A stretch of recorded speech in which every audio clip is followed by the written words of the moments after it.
2024 లేదా 25లో డిగ్రీ లేదా బీటెక్ చదివారా? సాఫ్ట్‌వేర్ జాబ్ కోసం ఎదురు చూస్తున్నారా? అయితే కోడ్ జ్ఞాన్ 100 డేస్ కోర్సులో చేరండి. జాబ్ సాధించండి. నమస్తే రవీంద్రనాథ్ గారు. నమస్తే అమ్మ ఉష గారు. గ్రే డివోర్స్ ఈ మధ్య కాలంలో ఈ పదాన్ని చాలా ఎక్కువగా వింటూ ఉన్నాము. గ్రే డివోర్స్ అంటే ఏంటి? ఇది ఎవరికి వర్తిస్తుంది అంటారు? దీనికి సంబంధించిన పూర్తి సమాచారం ఏంటి అసలు? గ్రే డివోర్స్ అన్నది అసలు డివోర్స్ అన్నది భారతదేశంలో ఇటీవల కాలంలో అసలు ఎక్కువగా జరుగుతున్నాయి. అంటే సంప్రదాయ విలువలకు కానీ కుటుంబ వ్యవస్థకి ప్రపంచంలో అన్ని దేశాలతో పోలిస్తే భారతదేశానికి ఒక ప్రత్యేకమైన స్థానం ఉంది.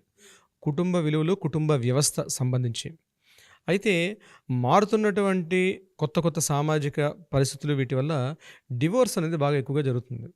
ఇప్పటివరకు మనకు తెలిసింది ఏంటంటే కొత్తగా పెళ్ళైన వాళ్ళు 2 ఇయర్స్ 3 ఇయర్స్ 4 ఇయర్స్ మ్యారేజ్ జీవితం వైవాహిక జీవితం ఉంటూ వాళ్ళిద్దరి మధ్య సరైన అవగాహన లేకపోతే వారిద్దరి మధ్య కాస్త ఎడమొహం పెడమొహంగా ఉండేటప్పుడు ఒకరి ఇష్టాలను ఒకరి అభిరుచులను ఒకరు ఎప్పుడైతే గౌరవించుకోకపోతారో అప్పుడు ఈ డివోర్స్ అనేది వచ్చింది. అంటే న్యాయపరంగా జ్యుడిషియరీగా ఒక డివిజన్ ఇవ్వడం జరుగుతుంది. అయితే ఇటీవల కాలంలో మామూలు రెగ్యులర్ డివోర్స్ కాకుండా ముఖ్యంగా ఈ గ్రే డివోర్స్ అనేది ఎక్కువగా చలామణిలోకి వచ్చింది. ఎవరికి వర్తిస్తుంది అసలు ఇది? గ్రే డివోర్స్ అనేది క్లియర్గా చెప్పాలంటే వైవాహిక జీవితంలో మ్యారిటల్ స్టేటస్లో 20 ఇయర్స్ పైన ఉంటూ ఏజ్ ఒకవేళ ఉమెన్కి కానీ మెన్కి కానీ మేల్కి కానీ ఫీమేల్కి కానీ ఏ ఇద్దరిలో ఎవరికైనా ఇద్దరికైనా సరే 50 ఇయర్స్ అబవ్ ఏజ్ దాటితే 50 ఏళ్ళ పైబడినటువంటి వయసు ఉన్నటువంటి వ్యక్తులు వారు వైవాహిక జీవితాన్ని ఆల్రెడీ ఒక 20 ఏళ్ళలో 25 ఏళ్ళలో జీవితాన్ని ట్రావెల్ చేస్తుంటారు. పిల్లలు ఉంటారు, పిల్లలు లేకపోతారు, ఏదో ఒకటి మొత్తానికి వాళ్ళు కలిసి లాంగ్ ట్రావెల్ చేస్తారు. లాంగ్ ట్రావెల్ చేసిన తర్వాత 50 ఏళ్ళ పైబడిన తర్వాత తన ఆపోజిట్ పార్ట్నర్ వద్దనుకొని జ్యుడిషియల్ పరంగా తీసుకున్నటువంటి డివిజన్నే ఈ గ్రే డివోర్స్ అని అంటారనమాట. అంటే ముఖ్యంగా ఇక్కడ కారణాలు ఏంటి అవుతుంటే రకరకాల కారణాలు. ముఖ్యంగా దీంట్లో సఫర్ అయ్యేది మాత్రం ఒక పాయింట్ చెప్పుకోవాలి, ఉమెన్ ఎక్కువగా సఫర్ అవుతారు. వారిద్దరు ఉద్యోగస్తులు ఉన్నప్పుడు కూడా ఇటీవల రీసెంట్గా మాకు కేసు కూడా వచ్చింది. ఆమె bank employee, she a bank employee.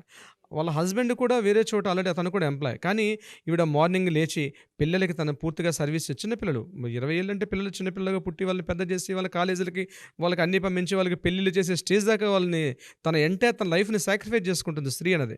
Husband ఏముంది మార్నింగ్ 9:30కి తన వైఫ్ ఇచ్చి క్యారేజ్ పట్టుకుని ఆఫీస్కి వెళ్తాడు, ఈవినింగ్ 5:30కి వస్తాడు, కూర్చొని టీవీ చూస్తూ ఉంటే పాపం భార్య చేగోడీలు పకోడీలు అందించుకుంటూ పూర్తిగా morning even though working women కూడా నేను చెప్తున్నానండి ఉష గారు, మార్నింగ్ లేచి తన ఇంటి బాధ్యతను నిర్వర్తించుకోవడం, పిల్లల్ని తయారు చేయడం, వాళ్ళకి లంచ్ బాక్సులు కట్టడం, వాళ్ళకి క్యారేజీలు కట్టడం, వాళ్ళకి స్కూల్కి బస్సుకు పంపించడం, స్కూల్లో వాళ్ళకి హ్యాండ్ ఓవర్ చేయడం, పేరెంట్స్ మీటింగ్కి అటెండ్ అవ్వడం, it is at the same time ఇంకా వర్కింగ్ ఉమెన్ అయితే జాబ్ పోర్ట్ఫోలియో కూడా చూడడం, ఇవన్నీ చూసుకుంటూ కూడా ఒక స్టేజ్కి వస్తారు, పిల్లలు పెద్ద అవుతారు, మ్యారేజ్లు అయిపోతాయి, ఒంటరి జీవితం.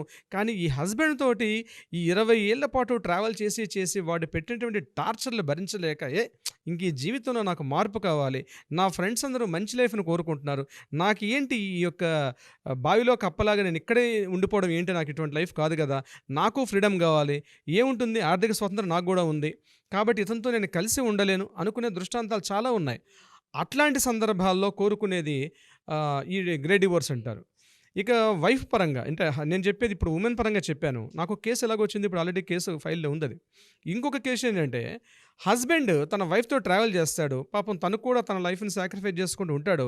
ఉన్న తర్వాత ఈ పిల్లలు పెద్దయి ఇప్పుడు ఈ మధ్య ఏమైంది, ఉద్యోగరీత్యా ఫారెన్కి వెళ్ళడం మొదలుపెట్టారు. వీళ్ళు ఏం చేస్తారు, కొడుకు ఫారెన్కి వెళ్ళిన తర్వాత మ్యారేజ్ అవుతుంది, కొడుకు కోడలు అక్కడే ఉంటారు. డెలివరీ టైంకు మదర్ని తీసుకొని రమ్మంటారు అక్కడికి. అంటే ఇంక చూడండి, ఈమె ఎక్కడ పని అయిపోయింది, చిన్నప్పటి నుంచి పనులు చేసుకుంటుంది, ఈవెన్ పుట్టే మనవలో మనవరాలకు కూడా ఈవిడ సాక్రిఫైస్ చేయాల్సి వస్తుంది. వీళ్ళకి ఏం చేస్తున్నారు, చక్కగా రాచ మర్యాదలతో తీసుకెళ్తారు అక్కడికి, అమెరికాకి, ఈ అమెరికాలోనూ న్యూయార్కో ఎక్కడైతే అక్కడికి తీసుకెళ్తారు. ఇప్పుడు ఇతనేమైపోతున్నాడు, ఒంటరి వాడు అయిపోతున్నాడు ఇక్కడ. తను చిన్నప్పటి నుంచి తను పూర్తిగా పారాసైట్ అయిపోయి ఒక వ్యక్తి మీద పూర్తిగా ఆధారపడినటువంటి డిపెండ్ అయిపోయి ఉన్నటువంటి వ్యక్తి సడన్గా వాళ్ళ మదర్ని పిలిపిస్తాడు, డాడీని మీరు ఉండండి అక్కడే ఉండండి, నేను మమ్మీని తీసుకెళ్తానని చెప్పి మమ్మీని తీసుకుని ఫారెన్ వెళ్ళిపోతాడు. అక్కడ పిల్లలతోటి కొడుకు కోడలతోటి హ్యాపీగా అమ్మాయి కూడా మదర్ కూడా ఉంటారు అక్కడ. ఇతడు ఇక్కడ ఒంటరి జీవితాన్ని నిత్య దుర్భరంగా అనుభవిస్తాడు. ఆ టైంలోనే తనకు ఆరోగ్యపరంగా కొన్ని సమస్యలు వస్తాయి, తనకు ఆర్థిక పరంగా కొన్ని సమస్యలు వస్తాయి. ఈ టైంలో తనకి పార్ట్నర్ ఉండరు అక్కడ. ఆ మొత్తం ఒకప్పుడు పిల్లలతో కలకల్లాడుతున్న ఇంటిలో ఆ మొత్తం పెద్ద ఇంట్లో ఇతను ఒక్కడే ఉండలేక చాలా ఇబ్బందులకు గురవుతుంటాడు. ఇటువంటి సందర్భాల్లో తన లైఫ్ మీద తనకి విరక్తి వస్తుంది. సూసైడ్ కేసులు జరిగిన సందర్భాలు కూడా ఉన్నాయండి. మనం ముఖ్యంగా సినిమా యాక్టర్ని చూస్తే తన వైఫ్ పోయిన తర్వాత సినిమా యాక్టర్ రంగనాథ్ గారు తను ఒకప్పుడు మంచి కెరీర్ చూసిన వ్యక్తే, తను ఎంత పీక్ చూడాలంత చూశారు, కానీ తర్వాత స్టేజ్లో తను సూసైడ్ చేసేసుకున్నారు. అయితే ఇప్పుడు పరిస్థితులు ఏం చేస్తున్నారంటే ఈ సూసైడ్లు అటెంప్ట్స్ కాకుండా మాకు ఒక ఫ్రీడమ్ కావాలి, ఈ ఏజ్లో సరే చేసాం 20 ఇయర్స్ 25 ఇయర్స్ ట్రావెల్ చేసాం, నేను ఇండిపెండెంట్గా ఉంటాను, డివిజన్ అయిపోతాను, డివైడ్ అయిపోతాను ఉద్దేశంతో వీళ్ళు కోర్టుకు అప్రోచ్ అవుతున్నారు, లీగల్గా డివోర్స్ తీసుకుంటున్నారు. చాలా చాలా సందర్భాలు ఉంటాయి. ముఖ్యంగా ఆర్థిక స్వాతంత్రం రావడం అన్నది దీంట్లో ప్రధాన కారణం. ముఖ్యంగా వైఫ్కి కొన్ని ఫెసిలిటీస్ ఉంటాయి, హస్బెండ్కి కూడా ఎవరి పారామీటర్స్లో వాళ్ళు ఉంటారు. ఎందుకు డిపెండ్ అయి ఉంటారండి husband wife? 99% of families husband మీద వైఫ్ మీద డిపెండ్ అయ్యేది మ్యాక్సిమం ఫినాన్షియల్ మ్యాటర్స్ ఉంటాయండి. తప్పుగా అర్థం చేసుకోవద్దు మన వ్యూయర్స్, నేను చెప్పేది నేను లీగల్ పరంగా చెప్తున్నాను, మాకు వచ్చే కేసుల పరంగా నేను చెప్తున్నాను, అంతేగాని ఇక్కడ ఎవరిని నేను కించపరిచే విధంగా మాట్లాడలేదు. అయితే ఇక్కడ ఒకరికొకరు అర్థం చేసుకోలేక డివోర్స్కి వస్తారు, దీన్ని గ్రే డివోర్స్ అంటారు. గ్రే డివోర్స్ అనేది 50 ఏళ్ళ తర్వాత అని మీరు చెప్తూ ఉన్నారు. అప్పుడే ఒకరికొకరు అవసరం అండి. యాక్చువల్ చెప్పాలంటే జీవితంలో తోడు నీడ అని అందుకే మాట్లాడుతూ ఉంటుంటాం. దానివల్ల వచ్చే కాంప్లికేషన్స్ ఏంటి అంటారు? ఎప్పుడైతే ఇంకో వద్దు మాకు ఒక కంక్లూజన్కి వచ్చి గ్రే డివోర్స్కి వెళ్ళిపోయి అప్లై చేస్తూ ఉంటుంటారు, వాళ్ళు ఒక క్షణం ఆలోచించాలి అన్నా, ఫ్యూచర్ని ఒకసారి ఇమాజిన్ చేయగలగాలి అన్నా మన ఎపిసోడ్ కొన్నిసార్లు వాళ్ళకి మాటల రూపంలోనో కౌన్సిలింగ్ రూపంలోనో హెల్ప్ అవ్వాలి కాబట్టి అడుగుతున్నాను. కాంప్లికేషన్స్ ఏమైనా ఉంటాయంటారా ఫర్దర్గా? చాలా కాంప్లికేషన్స్ ఉంటాయండి. దీనికి సంబంధించి మనకు ముఖ్యంగా సెలబ్రిటీస్ 2004లో కమల్ హాసన్, సినిమా హీరో కమల్ హాసన్, సారికా ఠాకూర్ వీళ్ళు ఆల్రెడీ మ్యారేజ్ చేసుకుని 19 ఇయర్స్ ట్రావెల్ చేసిన తర్వాత 2004లో వీళ్ళు ఫస్ట్ టైం నాకు తెలిసి గ్రే డివోర్స్కి వచ్చిన ఫస్ట్ బ్యాచ్ వీళ్ళది అనుకుంటాను, ఓకే, నాకున్న లెక్కల ప్రకారం. వీళ్ళు ఫస్ట్ ఆ గ్రే డివోర్స్కి వెళ్ళారు, 2004లో చేశారు వీళ్ళు గ్రే డివోర్స్. అప్పుడు వీళ్ళు చాలా కాంప్లికేషన్స్ ఫేస్ చేశారు. ఎందుకంటే వాళ్ళు కలిసి ఒక జాయింట్ ప్రాపర్టీస్ కొని ఉంటారు, పిల్లల మీద కొన్ని అసెట్స్ పెడతారు, గోల్డ్ అసెట్స్ ఫిక్స్డ్ ప్రాపర్టీస్ కొన్ని ఉంటాయి, గోల్డ్ పర్చేజ్ చేస్తుంటారు, షేర్లో ఇన్వెస్ట్ చేస్తుంటారు, చాలా ఇవన్నీ లింకప్ ఉంటుంది. దీనికి సంబంధించి కోర్టు కొన్ని సెక్షన్స్ పరంగా, ఇప్పుడు సెక్షన్ 25 ఉంది, సెక్షన్ 26 ఉంది, వీటికి సంబంధించి డివిజన్స్ ఉన్నాయి మనకి. అంటే ఎట్లా డివైడ్, కానీ డివిజన్ చేయడం అంత ఈజీ కాదు. ఇక్కడ 3 రకాల ప్రాబ్లమ్స్ వస్తాయి. ఒకటి ఏంటంటే ఫస్ట్ ప్రాబ్లం ఎక్కడ వస్తుందంటే ప్రాపర్టీస్ని డివిజన్ చేయడం, అంటే అసెట్స్ని వాళ్ళకి ఇన్కమ్ డివిజన్ చేయడం. నెంబర్ 2 అలిమోనీ అంటే భరణం ఇవ్వడం, అంటే మనోవర్తి ఇవ్వాలి, అంటే భరణం చెల్లించాలి. ఎంత భరణం చెల్లించాలి, వీళ్ళ లైఫ్ ఎలా ఉంటుంది, సో ఇప్పుడు ఇన్కమ్ సోర్స్ ఏంటి, ఏ పారామీటర్లో తీసుకోవాలి అన్నది సెకండ్ పాయింట్. ఇంకొక పారామీటర్ కూడా ఇక్కడ వస్తుంది, ఎన్ని సంవత్సరాలు వీళ్ళు ట్రావెల్ చేశారు. అంటే ఇప్పుడు మ్యారేజ్ ఒక 20 ఇయర్స్ ట్రావెల్ చేశారు, ఇప్పుడు వాళ్ళకి మనోవర్తి ఇవ్వాలి, భరణం ఇవ్వాలి, అలిమోనీ ఇవ్వాలంటే ఎట్లా ఇవ్వాలి, ఏ పారామీటర్లు ఇవ్వాలని దీన్ని కూడా కన్సిడర్ చేస్తుంది కోర్టు. మిగిలినటువంటి రెగ్యులర్ డివోర్స్లో చేసే రెగ్యులర్ ప్రొసీజర్ కన్నా ఈ గ్రే డివోర్సులు చేసే ప్రొసీజర్ చాలా కాంప్లికేటెడ్గా ఉంటుంది. మరొకటి పెన్షన్స్ కూడా జాబులు చేస్తుంటారు, వీళ్ళకి సంబంధించిన పెన్షన్ ఎలా వీళ్ళకి డివిజన్ చేయాలి, వైఫ్ జాబ్ చేస్తున్నప్పుడు హస్బెండ్ జాబ్ చేసినప్పుడు ఈ పెన్షన్ ఎట్లా డివిజన్ చేయాలి, అంటే కోర్టు ముందు ఉండే పెద్ద పెద్ద సవాళ్ళు ఇవి వ్యక్తిగతంగా. ఇది ఫస్ట్ మన వాళ్ళు ఫేస్ చేసింది ఈ కమల్ హాసన్, సారికా ఠాకూర్ సంబంధించినటువంటి ఈ కేసులో కాంప్లికేషన్ చేశారు. చాలా సంవత్సరాలు కోర్టు చుట్టూ తిరిగారు, చివరికి ఏదో ఒక కంక్లూజన్ చెన్నై హైకోర్టు అప్పుడు ఇవ్వడం జరిగింది, అప్పుడున్న Madras high court. Number 2 Deepak Nawal and Prakash Jha, వీళ్ళందరూ కూడా సినిమా సంబంధించినటువంటి ఒక మంచి స్టేజ్లో ఉన్న వాళ్ళు. 1985 వీళ్ళు మ్యారేజ్ చేసుకున్నారు, దాని తర్వాత వీళ్ళు 2002లో విడిపోయారు. వీళ్ళు అంటే కమల్ హాసన్, సారికా ఠాకూర్ కన్నా 2 ఇయర్స్ ముందే జరిగిన కేసు ఇది. వీళ్ళు విడిపోయినప్పుడు కూడా చాలా కాంప్లికేషన్స్ వచ్చాయి. ముఖ్యంగా ఈ యొక్క ఫినాన్షియల్ డివిజన్స్ చేసే విషయంలో ఫస్ట్ చాలా ఇబ్బందులు పడ్డారు. అట్ ద సేమ్ టైం మనం రీసెంట్గా విన్నాం, మన 2021లో బిల్ గేట్స్ అండ్ మిలిండా వాళ్ళు కూడా, మైక్రోసాఫ్ట్ అధినేత మన ఇంటర్నేషనల్లో మనం చూసినప్పుడు కొన్ని లక్షల కోట్ల రూపాయల ఇన్కమ్ ఉంది వాళ్ళ దగ్గర. బిల్ గేట్స్ మిలిండా ఫౌండేషన్ కూడా వేరే ఉంది. ప్రపంచవ్యాప్తంగా అనేక దేశాలకు వీళ్ళు ఈ ఫౌండేషన్ ద్వారా ఎన్నో సేవా కార్యక్రమాలు కూడా అందజేశారు. వీళ్ళు already more than 22 years 25 years travel చేసిన తర్వాత బిల్ గేట్స్ మిలిండా కూడా విడిపోయారు. అయితే ఇక్కడ వాళ్ళకి మనకి తేడా ఏంటంటే, ఇదే ఫారెన్ చట్టాలు, అమెరికన్ చట్టాలు ఒక స్ట్రాటజీ ఫాలో అవుతున్నారు వాళ్ళు సంబంధించి, కొన్ని క్లియర్గా ఉంది వాళ్ళ దగ్గర. కానీ వేరే ఇండియాకి వచ్చేసరికల్లా ఇంకా అంత ఇప్పటికీ కాంప్లికేటెడ్గా ఉన్నాయి తప్పించి, ముఖ్యంగా ఈ ప్రాపర్టీ డివిజన్స్, మనీ డివిజన్స్ చెప్పడంలో మాత్రం చాలా ఇబ్బందులు పడుతూ ఉంది. ఎందుకు అంటే అసలు ఎక్స్పెక్ట్ చేయం కదా సార్, 50 ఏళ్ళు ఒక లైఫ్ ముందుకు వచ్చిన తర్వాత సడన్గా వాళ్ళ మధ్య ఏవో కాంప్లికేషన్స్ వస్తాయి, కాన్ఫ్లిక్ట్స్ వస్తాయి, విడిపోతారన్న పాయింట్ ఎప్పుడు మనం ఆలోచించము. మీరు చెప్పినట్టుగా ఈ కాంప్లికేషన్స్ ఖచ్చితంగా కనిపిస్తాయి. ప్రాపర్టీస్ ఇద్దరి పేర్ల మీద ఉండుండొచ్చు, ఇన్వెస్ట్మెంట్ చేస్తుంది ఉండొచ్చు, గోల్డ్ అయి ఉండొచ్చు, పిల్లలకి సంబంధించి పిల్లల పెళ్ళిళ్ళకి సంబంధించి కూడా అయి ఉండొచ్చు. వీటన్నిటిని ఏ విధంగా చూడాలి అంటారు? రీసెంట్గా మల్లికా అరోరా, అర్ఫజ్ ఖాన్ వీళ్ళ ఇష్యూ ఒక కొత్త సైటేషన్ ఇచ్చింది కోర్టులో ఈ ప్రాపర్టీ డివిజన్ సంబంధించి. అప్పుడే ఈ కేసుకు సంబంధించి ఎప్పుడైతే మల్లికా అరోరా, అర్ఫజ్ ఖాన్ వీళ్ళకి సంబంధించిన కేసులోనే ఈ ప్రాపర్టీ డివిజన్స్, ఒక దగ్గర ఉండే వీళ్ళ ప్రాపర్టీస్ ఎక్కడెక్కడో ఉంటాయి, ఆ డివిజన్ చేసి కేటగిరీ చేయడం అనేది కొత్త ఇష్యూ వచ్చింది. బట్ ఇప్పుడు చాలా వరకు ప్రాపర్టీ మెయిన్ ఈ గ్రే డివోర్స్కి వచ్చేటప్పుడు ఏమైందంటే డివోర్స్ ఇవ్వడం చాలా easy process. It is a matter of 2 నిమిషాలు సైన్ చేసి ఇవ్వడం ఈజీ. కానీ మెయిన్ ఎక్కడ ప్రాబ్లం వస్తుందంటే నేను చెప్పినటువంటి ఈ ప్రాపర్టీలో డివిజన్ చేయడం కానీ ఎసెట్స్ డివిజన్ చేయడం ఏదైతే ఉందో నేను ఈ ఒక్క ఎపిసోడ్లో నేను దానికి క్లియర్గా చెప్పడం కుదరని పని.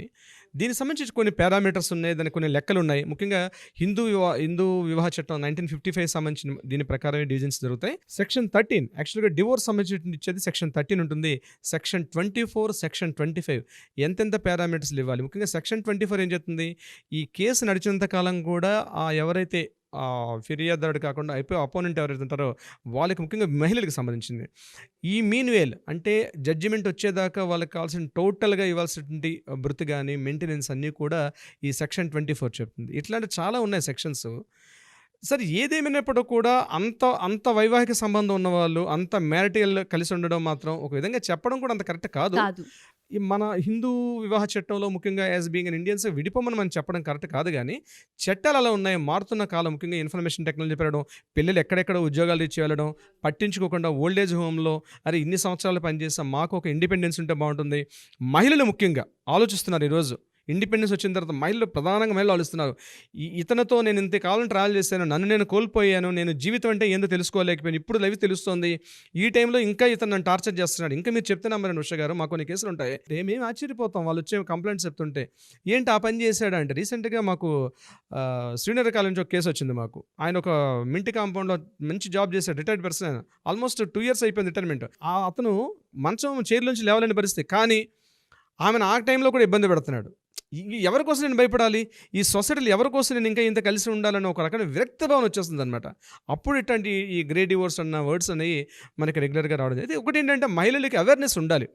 ఒకటి మనం ఈ వేదిక ద్వారా మనం తెలియపరుస్తుంది ఏంటంటే మీ హస్బెండ్ విడిచిపెట్టి మీరు కష్టాలు పడుతున్నారు కాబట్టి వచ్చేమని చెప్పడం నా ఉద్దేశం కాదు. కానీ లీగల్ పరంగా న్యాయపరంగా మీ వ్యక్తిగత స్వేచ్ఛకు మీ వ్యక్తిగత రక్షణకి గోప్యతకి ఏదైతే ప్రధానంగా చట్టాలు రూపొందించబడ్డాయో ఆ చట్టాల ద్వారా మీ రక్షణ పొందే మీకు హక్కు ఉంటుంది అని తెలియపరచడం నా ఉద్దేశం. అండ్ దాంతోపాటు మీరు అన్నట్టుగానే చాలామంది కొన్ని ఇయర్స్ వరకు మోస్తూ ఉంటుంటారు భారాన్ని. ఒక ఏజ్ వచ్చిన తర్వాత కష్టంగా ఉంటుంది. అలాంటి వాళ్ళు కనుక మనల్ని అప్రోచ్ అవ్వాలి అంటే, మన సహాయం తీసుకోవాలి అనుకుంటే రావచ్చు అంటారా? మనం కౌన్సిల్ చేసే అవకాశం కానివ్వండి, లేదు మేము ఫిక్స్ అయ్యాం అనుకున్నప్పుడు మన హెల్ప్ కానివ్వండి ఉండే అవకాశం ఉంటుందా? ఇప్పుడు మీరు ఏవైతే చెప్పారో దీనికి సంబంధించి ఫస్ట్ అయితే కౌన్సిలింగ్ చేస్తాం వాళ్ళకి సంబంధించి.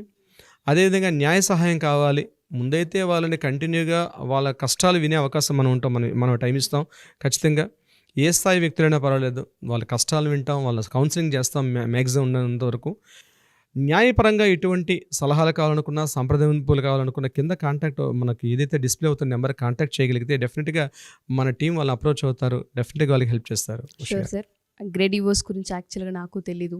దీని మీద అవేర్నెస్ క్రియేట్ చేయడం అనేది చాలా అవసరం ఇప్పుడున్న పరిస్థితుల్లో. మీరు అన్నట్టుగానే 50 ఏళ్ళు 60 ఏళ్ళు వచ్చిన తర్వాత కూడా భర్తలు భార్యల్ని వణికించి భయపెట్టే రోజులు ఇప్పటికీ చూస్తుంటుంటారు. అలాంటి వాళ్ళు ఇటువంటి లైఫ్ ఎందుకు లీడ్ చేస్తున్నామన్న ఆ డిప్రెషన్ మోడ్లో ఉన్న వాళ్ళు చాలామంది పార్ట్నర్స్ ఉన్నారు. వాళ్ళందరికీ కూడా ఫస్ట్ ఆఫ్ ఆల్ కౌన్సిలింగ్ త్రూనో లేదా న్యాయ సలహాల త్రూనో బయటపడే అవకాశం ఉందని తెలియజేయడమే మన ఉద్దేశం.